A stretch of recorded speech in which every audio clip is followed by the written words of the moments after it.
할렐루야! 한 주간 평안하셨습니까? 오늘도 이 영상 예배 참석하신 여러분을 주님의 이름으로 환영합니다. 이제 완연한 가을인 것 같습니다. 아침 저녁으로 선선하고요. 낮에도 조금은 선선해진 것 같습니다. 특히 이렇게 이제 환절기가 되면 더욱더 우리가 감기에 걸리기도 쉽고, 그러니까 더욱더 건강에 유의하시고, 여전히 저는 발음이 온전치가 못합니다. 이빨 상태가 안 좋아서 여러분들 이해해 주시면 감사하겠습니다. 좀 발음이 세더라도요. 자, 오늘은 사도행전 19장 11절에서 20절의 말씀으로 바른 복음을 전하라 라는 제목으로 여러분과 은혜를 나누고자 합니다. 여러분들 요즘에 유튜브 많이 보시죠? 말씀도 보시고 뭐 여러 가지 것들을 많이 봅니다. 근데 그런 것들을 길게 보는 것이 아니라 우리가 3분 남짓한 이제 숏폼이라고 하는 영상에 익숙해져 있죠. 긴 거는 잘 안 보고 그냥 휙휙 넘기는 거예요. 그리고 눈길을 사로잡는 화려한 행사에 우리가 열광하는 시대에 살고 있죠. 세상은 왜 끊임없이 이야기합니다. 빨리 성공해라. 더 크게 보여라. 더 많이 즐겨라. 이에 사람들은 눈에 보이는 성과에 매달리고 즉각적인 반응과 화려한 행사를 쫓아 따라다닙니다. 교회 역시 이런 세속의 흐름에 자유롭지 못하죠. 수천 명이 모이는 집회, 짧은 기간 안에 폭발하는 그 열정, 눈을 현혹하는 프로그램이 마치 교회의 큰 능력인 양 여겨지기도 하는 것입니다. 허나 그러한 열정이 과연 얼마나 오래 갈 수 있겠습니까? 마치 우리가 불꽃놀이처럼 잠시 화려하게는 빛나지만 이내 사라지고 남는 것은 공허한 뿐이다라는 거예요. 오늘 사도행전 우리 18장과 19장은 우리에게 다른 길을 제시합니다. 우리가 18장 뒷부분을 읽지는 않았습니다만 여러분들 읽어보시기 바랍니다. 사도 바울이 이제 두란노 서원에서 날마다 말씀을 강론합니다. 하루 이틀이 아니고요. 무려 2년 동안이나 꾸준히 복음의 씨앗을 뿌려요. 복음의 길은 숏폼이 아니라 롱폼이었던 거죠. 이 말씀을 통해서 우리의 믿음이 다른 복음 위에 굳건히 세워지고 성령으로 충만해서 날마다 말씀 가운데 살아가기를 주님의 이름으로 축복합니다. 자, 그렇다면 바른 복음은 어떻게 되는 것인가? 바른 복음이라는 것은 여러분, 바른 복음을 통해서 제자가 세워지는 거예요. 오늘 보실 때 에베소는 로마 제국의 아시아 속주에서 가장 번영한 도시였습니다. 대리석으로 된 길, 화려한 극장, 도서관 사람들의 눈길을 사로잡고요. 밤낮으로 활기 넘치는 시장은 분주했어요. 도시의 중심에는 하늘을 찌를 듯한 그 기둥과 장엄한 조각상으로 이루어진 이 아데미 신전이 우뚝 서 있는데 그 웅장함이 우리가 아는 그 세계 7대 불가사의 그거에 불릴 만한 그런 웅장한 모습이었다. 그러나 화려한 겉모습 뒤에는 인간의 탐욕과 두려움, 우상 숭배라고 하는 어둠의 그림자가 드리워져 있었다는 것입니다. 그 도시의 한 회당에 탁월한 지성과 뛰어난 언변을 갖춘 설교자가 있었는데 바로 아볼로라는 사람이었어요. 그는 학문과 철학이 꼽히던 알렉산드리아에서 자랐고요. 유대인으로서 구약에도 능통했습니다. 에베소에 해당하는 그의 힘있는 메시지를 듣기 위해서 모이던 사람들로 가득 차고 사람들은 그의 열정에 또 해박한 지식에 감탄했어요. 그러나 성경은 그의 한계를 이렇게 이야기하고 있습니다. 18장 25절에 그가 일찍이 주의 도를 배우 열심으로 예수에 관한 것을 자세히 말하며 가르치나 요한의 세례만 알따름이더라 그랬어요. 아볼로는 세례 요한의 가르침에 머물러 있었던 것입니다. 그의 설교는 논리적이고 열정적이기는 했지만 예수님의 그 십자가의 부활, 성령의 임재에 대한 이야기가 부족해서 복음의 핵심을 늘 비껴가고 있었던 거예요. 그때 회중 속의 한 부부, 브리스길라와 아굴라가 그의 설교를 조용히 듣고 있었던 거죠. 그들은 아볼로를 공개적으로 비난하거나 조언하지 않았어요. 아니 당신 얘기는 틀린 거야. 그것은 맞지가 않아. 이렇게 얘기하지 않았다는 거예요. 대신에 예배가 끝난 후에 아주 따뜻한 미소를 지으면서 그에게 다가가 말합니다. 선생님, 오늘 말씀 정말 좋았습니다. 혹시 시간이 되시면 저희 집에서 함께 식사하면서 얘기를 좀 나누면 좋겠습니다. 자, 그날 밤 브리스길라 아굴라는 아볼로에게 복음을 아주 차근차근 설명해 줍니다. 십자가와 부활 그리고 성령 강림에 대해서 자세히 풀어주죠. 아볼로의 눈빛이 점점 달라지기 시작합니다. 마치 오랫동안 기다렸던 그 퍼즐의 한 조각이 맞춰지는 그런 순간과도 같은 거예요. 그는 비로소 복음의 완전한 빛을 깨닫고 이후 고린도로 건너가서 능력 있는 일꾼으로 귀하게 쓰임받게 되었다는 것이죠. 한편 에베소에 들어선 바울 또한 비슷한 경험을 합니다. 그곳에는 이미 예수님을 믿는 제자들이 있었는데요. 그들의 신앙이 어딘가 부족해 보였어요. 바울은 그들에게 조용히 물어봅니다. 너희가 믿을 때에 성령을 받았느냐? 이르되 아니라 우리는 성령이 계심도 듣지 못하였노라. 그 순간 방 안에 정적이 쫙 흐르죠. 바울은 그들에게 예수님의 십자가 부활을 아주 차분히 설명하고요. 주님의 이름으로 세례를 준 후에 그들에게 손을 얹고 기도합니다. 그러자 놀라운 일이 일어나죠. 성령께서 그들에게 임하시고 그들은 방언으로 말하고 예언을 말하기 시작해요. 마음속에 불이 붙는 그들의 신앙이 완전히 새로워집니다. 이처럼 에베소의 복음은 역사는 사람의 지식이나 열심으로 시작된 것이 아니라는 겁니다. 오직 온전한 복음과 성령의 능력으로 시작되었다라는 거예요. 여기서 우리는 중요한 교훈을 얻게 됩니다.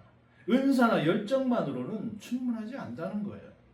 아볼로처럼 뛰어난 지성과 열정을 가지고 있다고 해도 복음의 핵심인 십자가와 부활을 알지 못한다면 사람을 온전히 세울 수가 없습니다. 또한 성실한 의지와 도덕적 열심만으로 부족해요. 성령의 내주와 능력을 경험하지 못하면 율법적인 신앙에 머물 수밖에 없습니다. 진정한 제자는 바른 복음을 알아야 하고 성령으로 충만할 때 비로소 세워지게 되는 것입니다. 우리 안에도 아볼로와 같은 분들이 있을 수 있어요. 탁월한 지성, 언변, 뛰어난 재능을 가졌을 수 있어요. 예수님을 그리스도라 고백하지만 복음의 핵심인 십자가와 부활이 자신과 어떤 관계인지 온전히 알지 못하는 겁니다. 이들은 잠재력은 크지만 아직은 온전히 쓰임받기 어렵죠. 또한 강철 같은 의지로 신앙생활을 하는 분들도 있습니다. 맡겨진 일을 성실하게 감당하고요. 사람들 앞에서 흠잡을 데 없는 신앙인의 모습을 보여주죠. 그러나 성령의 내주와 능력을 알지 못한다면 그 신앙은 자신의 의지에 갇힌 율법적인 신앙에 머물 수밖에 없는 것입니다. 이들은 신앙생활이 자유와 기쁨이 아닌 의무와 억압으로 다가오기 때문에 얼굴에 늘 긴장과 피로가 묻어나게 돼요. 그럼 우리는 더 깊은 교리와 성경 공부가 반드시 필요합니다.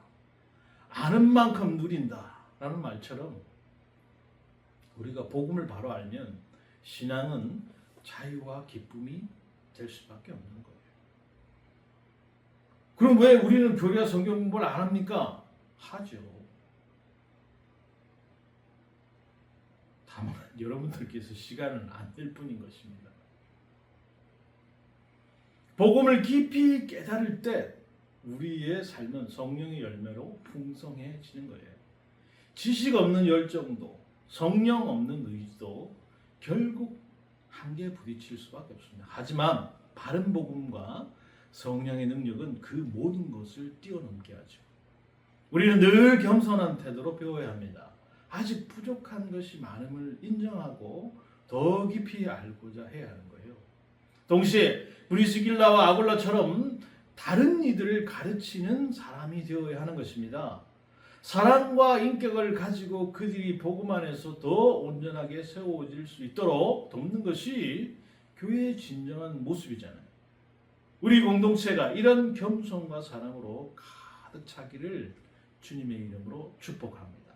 하나님께서 세우시는 온전한 제자들의 역사가 우리 가운데 계속되어지길 기도합니다. 자, 두 번째로 지속적인 말씀 전파는 도시를 변화시킨다. 바울은 에베소 회당에서 복음을 전합니다. 처음에는 사람들이 그의 말을 귀를 기울였지만 시간이 지나니까 분위기가 점차 달라지는 거예요. 일부 사람들은 저 사람의 말은 위험하다. 우리의 전통을 무너뜨리려 하는 거다. 그러면서 바울을 비방합니다. 회당 안에는 점점 긴장감이 감돌죠. 이에 바울이 중대한 결단을 내리는데 19장 9절에 어떤 사람들은 마음이 굳어 순종하지 않고 무리 앞에서 이 도를 비방하거나 바울이 그들을 떠나 제자들을 따로 세우고 두란노 소원에서 날마다 강론하니라 그랬어요. 바울은 제자들을 따로 세워서 두란노 소원으로 자리를 옮기게 되는데 그곳은 철학자와 학생들이 모여서 토론하던 장소입니다. 점심시간이나 낮잠 시간에는 한산해지는 그런 공간이에요. 바울은 그 빈 시간을 활용해서 매일 제자들과 함께 성경을 펴고 복음을 강론한 거예요. 처음에는 몇 명의 제자들만 함께 했지만 하루 이틀, 한 달, 두 달 시간이 점점 쌓여갑니다. 눈에 띄는 화려한 행사는 없지만 매일 쌓이는 말씀의 힘이 그들의 마음을 점점 흔들기 시작합니다. 이 사역이 2년 동안 이어지고요. 그 결과 복음은 에베소뿐만 아니라 아시아 전역으로 퍼져나가는 엄청난 일이 되었다는 거예요. 하나님이 이 꾸준한 말씀 사역 가운데 특별한 사건으로 복음의 능력을 드러내신 거예요. 자, 어떻게 해요? 첫 번째, 바울의 손을 통해서 놀라운 기적이 나타납니다. 병든 사람이 낫고요. 귀신이 떠나가요. 바울의 사역이 워낙 유명해지니까 제사장인 그 스게와의 7 아들들처럼 또 가짜 사역자들까지 등장합니다. 막 항상 그렇잖아요. 뭐가 잘 되면 꼭 가짜들이 많아. 이 짜가들이 너무너무 많다는 거예요. 그래서 마치 그것이 진짜인 것처럼 사역도 마찬가지예요. 가짜 사역자들이 여러분 많습니다. 정상적인 신학 교육도 받지도 않고요. 또 정상적인 목회 과정도 받지도 않은 사람들이 강단에 서서 하나님 말씀을 선포합니다. 근데 그게 마치 옳은 것처럼 들리는데 잘 들어보면 틀려요. 근데 일반 사람들이 그걸 구분할 수 있느냐? 구분하지 못하는 게 문제야. 자, 이 가짜들 귀신 들린 사람에 가서 우리가 바울이 전하는 예수의 이름으로 너에게 명하노라. 그럼 소리치면서 바울을 흉내냅니다. 그러자 귀신은 내가 말이지 예수도 알고 바울도 아는데 너희는 누구니? 라고 말하는 겁니다. 귀신들은 아는 거예요. 얘네들이 가짜라는 걸. 자, 이 사건으로 주 예수의 이름은 더욱 높임을 받게 되고 많은 사람이 죄를 자백하는 계기가 되었다는 거예요. 자, 두 번째로 이 사건을 계기로 에베소에서 대규모 회개 운동이 일어나게 됩니다. 19장 19절에 또 마술을 행하던 많은 사람이 그 책을 모아가지고 와서 모든 사람 앞에 불사르니 그 책값을 계산한 즉 은 5만이나 되더라 그랬어요. 마술과 주술에 깊이 빠져있던 사람들이 떨리는 손으로 마술 관련 책들을 막 들고 나옵니다. 도시광장 한복판에 수많은 사람이 지켜보는 가운데 그들은 책을 하나둘 쌓아 올리고 불을 붙여요. 그 책들의 가치가 여러분 무려 5만 데나리. 오늘날로 치면 여러분 수십억 원에 달하는 막대한 금액이에요. 그러나 그들은 조금도 그것을 아까워하지 않았어요. 그 순간 돈보다 말씀이 더 값지다는 사실을, 마술보다 복음이 더 소중하다는 것을 고백한 것입니다. 그래서 성경은 다음과 같이 기록하죠. 이와 같이 주의 말씀이 힘이 있어 흥왕화의 세력을 얻느니라. 이 말씀처럼 두란노 소원에서의 작은 시작이 결국 도시 전체를 뒤흔들었어요. 복음은 에베소의 흑암 문화를 무너뜨리고 경제와 영적 구조를 무너뜨리고 힘을 얻어갑니다. 오늘날 우리가 사는 사회도 에베소와 크게 다르지 않아요. 미신이 단순한 옛 얘기가 아니다 이 말이죠. 최근에 여러분 제가 한번 얘기했을 겁니다. K-팝 걸그룹의 귀신을 대체하는 캐데언, K-팝 데몬 헌터스 이런 영화가 등장하잖아요. 이게 우리의 전통적인 문화다 또는 이것이 우리 문화의 강국이다. 겉으로 보면 굉장히 좋은 거죠. 그를 통해서 많은 사람들이 한국에 오고요. 또 저기 국립중앙박물관은 미어 터진답니다. 그게 마치 우리의 전부인 것처럼 얘기한다는 거예요. 여전히 사람들의 상상력과 두려움을 그런 것들로 사로잡고 있어요. 겉으로는 과학과 이성이 지배하는 것처럼 보이지만 TV와 유튜브에는 무당 관련 콘텐츠가 넘쳐나고요. 젊은 세대들은 사주와 타로에 열광합니다. 여기에 물질주의가 사람들의 마음을 장악하죠. 돈과 성공, 눈에 보이는 성취가 인생의 가치를 결정하는 그런 시대. 한국 사회의 빛나는 빌딩 숲속에 숨어있는 진짜 신전은 여러분 바로 탐욕과 허영의 우상들이에요. 이런 상황에서 현대교회는 세상의 방식으로 대응을 하려고 하죠. 감정적인 행사, 화려한 집회로 사람들을 끌어모으고 유명 연예인을 초청해서 단기간에 눈에 띄는 성과를 내려고 합니다. 그러나 이런 접근은 너무 피상적이어서 잠깐은 열광할 수 있지만 이내 흔적 없이 사라지기가 쉽다는 거예요. 그렇지만 바울의 방식은 달랐습니다. 그는 회당에서 가르치고 두란노 소원에서 날마다 말씀을 풀었어요. 변론하고 설득하고 인내심 가지고 말씀을 꾸준히 뿌렸어요. 하루 이틀의 성과를 받아전 길게 보고 영혼들을 세워나가는 그 열매는 결국 도시와 지역 전체를 변화시키는 능력으로 나타나게 됐다는 거예요. 우리도 바울의 길을 따라야 합니다. 영적 추수는 단기간의 열풍으로 이루어지지 않습니다. 말씀의 씨앗이 뿌리내려 자라고 열매 맺는 과정을 통해서 이루어지는 거예요. 따라서 우리는 꾸준히 이 성경 공부를 해야 됩니다. 우리의 가정이 또는 여러분들이 자주 가는 카페나 또는 여러분들이 일하고 있는 그곳에서 그곳이 여러분 두란노 소원이 될 수 있는 것입니다. 한 사람에게 말씀을 전하고 함께 배우고 기도하는 그 작은 만남이 쌓일 때 힘이 생기고 결국 세대를 바꾸는 힘이 될 수 있다는 거예요. 에베소에 임했던 역사가 우리 가운데도 일어나기를 기도합니다. 회개의 말씀의 역사가 오늘 이 시대의 어둠을 몰아내고 하나님 나라의 빛을 드러내기를 간절히 기도합니다.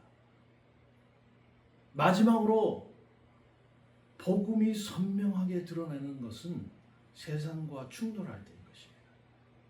바울의 사역이 이제 에베소 전역으로 확장이 되니까 세상과 정면으로 충돌하는 일이 벌어지죠. 그 시작은 은을 다루는 장인 데메드리오라는 사람으로부터 시작됩니다.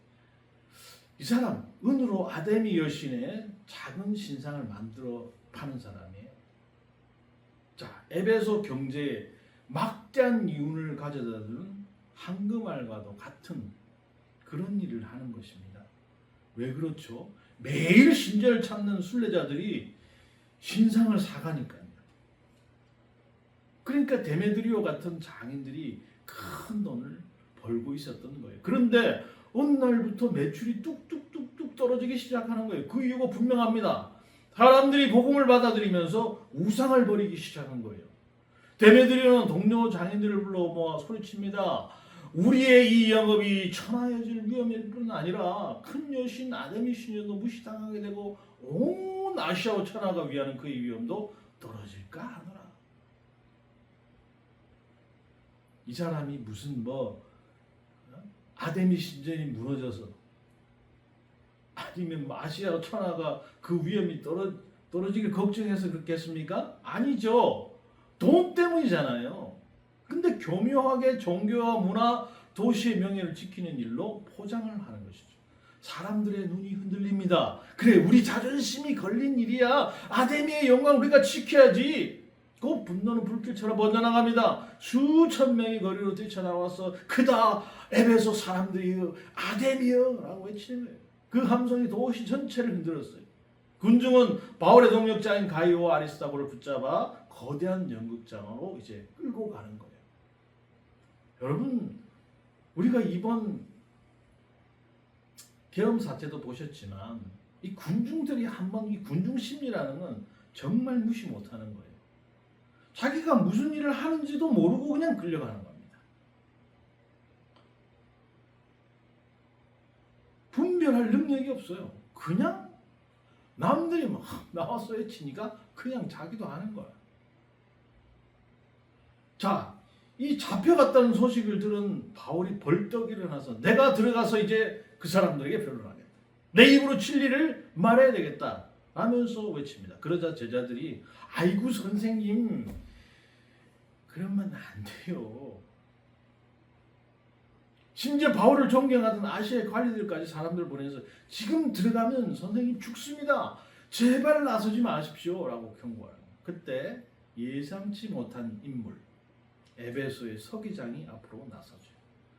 그는 도시 행정을 책임지는 고위 관리고요. 군중은 그의 목소리에 이제 귀를 기울일 수밖에 없죠.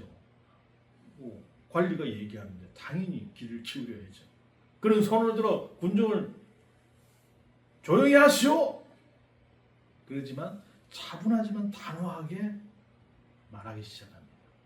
오늘 아무 까닭도 없는 이 일에 우리가 소요 사건으로 책망받을 위험이 있고 우리는 이 불법 집회에 관하여 보고할 자유가 없다. 순간 군중의 함성이 잦습니다. 사람들은 서로 얼굴 맞으며 수근거립니다. 응? 괜히 이러다가 뭐 우리까지 이거 잡혀 들어가는 거 아니야?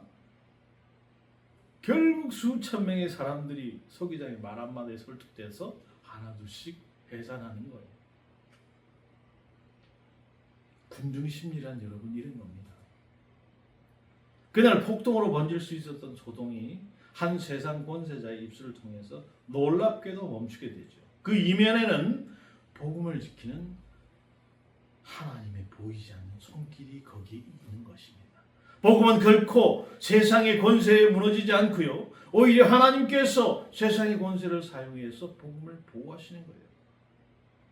여기서 우리는 중요한 사실을 발견하게 되죠. 복음이 세상과 부딪힐 때 가장 큰 이유는 언제나 이익과 자존심에 있다는 거예요. 복음은 거짓된 신을 무너뜨리고 인간의 탐욕을 드러내기 때문에 그렇습니다. 그래서 충돌이 발생하고 때로는 핍박이 일어나지만 하나님은 결코 복음의 역사를 내버려 두지 않으시는 것입니다. 에베소에는 로마의 법과 공공질서를 통해서 복음을 지키셨습니다. 하나님의 세상의 권세마저도 사용해서 복음을 보호하시고 그 길을 열어가시는 것입니다. 오늘 우리 사회도 복음이 세상의 가치와 부딪히는 순간들이 많습니다. 세상은 여전히 돈이 최고로 여겨지고 돈이 곧 행복이라고 말하죠. 인기를 쫓고 좋아요 몇 개에 마음이 흔들리고요. 자신이 얼마나 알아주는지에 따라서 삶의 가치를 재단합니다. 외모에 대한 집착은 어떻습니까?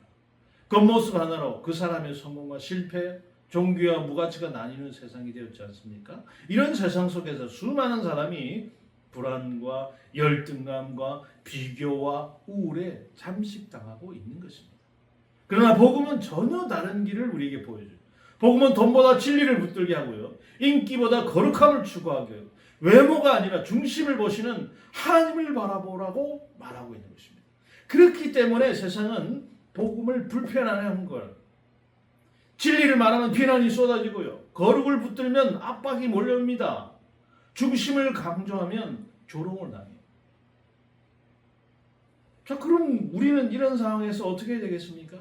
두려워해야 되겠습니까? 아니죠. 우리는 결코 여러분 두려워할 필요가 없는 것입니다. 주님이 복음을 지키시고 있기 때문에 그런 거예요. 에베소의 소동을 보십시오, 여러분. 수천 명이 아데미를 외쳤지만 하나님은 단 한 사람, 서기장의 말로 그 폭풍을 잠재웁니다. 오늘도 동일하게 주님은 우리 교회를 지키시고 복음의 길을 친히 열어 가신다는 것입니다. 그러므로 우리의 역할은 분명합니다. 우리는 복음을 있는 그대로 전해야 되는 거예요. 설령 그것이 세상과 부딪히는 길이라고 할지라도 손해와 조롱을 감수해야 하는 것입니다. 복음은 우리의 체면이나 안락함을 위한 것이 아니라 죽어가는 영혼을 살리는 하나님의 능력이기 때문에 그렇습니다. 우리가 돈보다도 진리를 붙들고 인기보다 거룩함을 추구하고 외모보다 중심을 보는 교회가 되기를 간절히 기도합니다. 세상의 조롱과 압박에도 굴하지 않고 복음을 전하는 그런 교회가 되기를 간절히 기도합니다. 정리해 봅니다. 지금 우리가 사는 이 도시, 현대의 에베소와 다름이 없어요. 미신과 물질주의, 쾌락과 성공주의가 사람들의 마음을 사로잡고 있지만 주님의 말씀 여전히 살아있고 성령께서 오늘도 역사하고 계십니다. 우리가 해야 할 일은 분명합니다. 바른 복음을 굳게 붙잡고 성령의 충만함을 구하는 거예요. 그리고 그 복음을 꾸준히 전하는 것입니다. 우리의 노력이 때로는 작은 씨앗처럼 보일 수 있지만 그 씨앗이 결국 한 도시 전체를 뒤흔드는 능력으로 자라날 것입니다. 하나님은 어제나 오늘이나 동일하게 역사하십니다. 복음을 통해 제자를 세우고요, 사회를 변화시키고 세상의 권세 속에서도 당신의 뜻을 이루고 가십니다. 두란노 소원에서 날마다 강론한 바울의 말처럼 이제 우리도 각자의 자리에서 날마다 복음에 증거하며 살아가기를 바랍니다. 그래서 하나님께서 우리를 통해 이 세대에도 주의 말씀이 힘이 있어 흥황하는 그 세력을 얻는 그 역사를 이루어가는 길에 진정한 일꾼들이 오늘 이 자리에 모이신 우리 모든 성도들, 또 온라인으로 예배 드리고 있는 우리 모든 성도들, 지금도 하나님 나라 영광을 위해서 해외에서 함께 그 하나님 일들을 헤쳐나가고 있는 우리 선교사님들, 그 모든 분들이 진정한 일꾼이 되기를 주님의 이름으로 축복합니다.